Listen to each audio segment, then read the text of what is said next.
Oh, the underwear scene. Let's put it this way. The whole underwear scene,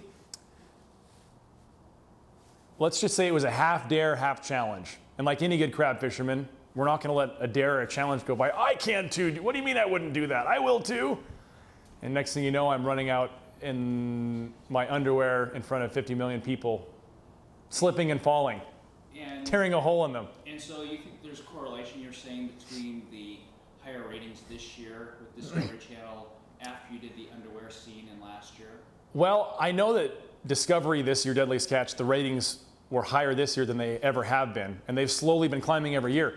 I don't know if particularly my underwear scene helped or hurt Deadliest Catch, but there was definitely some good feedback from that. I wasn't expecting the feedback that I got, but there was definitely a lot of people that were very interested in what happened.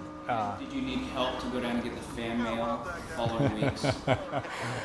My Facebook page and my email and my cell phone went crazy for about a week after that. Fourtner, I just saw you in your underwear. I mean, I was in Florida. I was in Florida for the event with Verizon Wireless flew me down there last week to do the event for the sport fishing tournament. And this young girl came up to me and she goes, "Are you the one that I saw in his underwear on Deadliest Catch last week?" And I laughed and I said, "That was my twin brother actually." And she goes, "No, that was you." And I said, "Okay, it was me."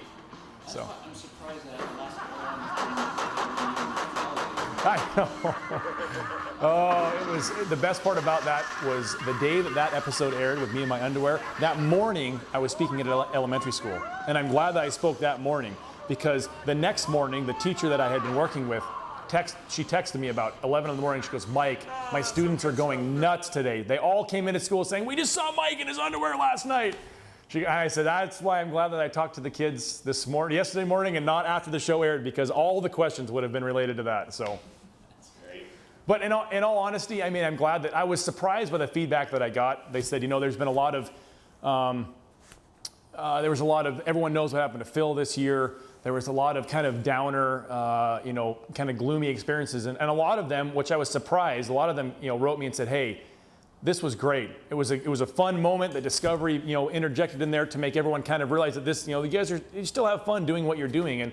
And I personally, I live to have fun. And the Time Bandit is an extremely fun boat to work on. The Hill Strands are great guys to work for. They're all about practical jokes. And it was good to kind of mix it up a little bit. And I mean, that's us. That's what we do. That's our everyday life out there. I mean, we are goofy. Cameras are not. That's how we act every day. Well, not necessarily running out of my underwear every day, but on a dare I would.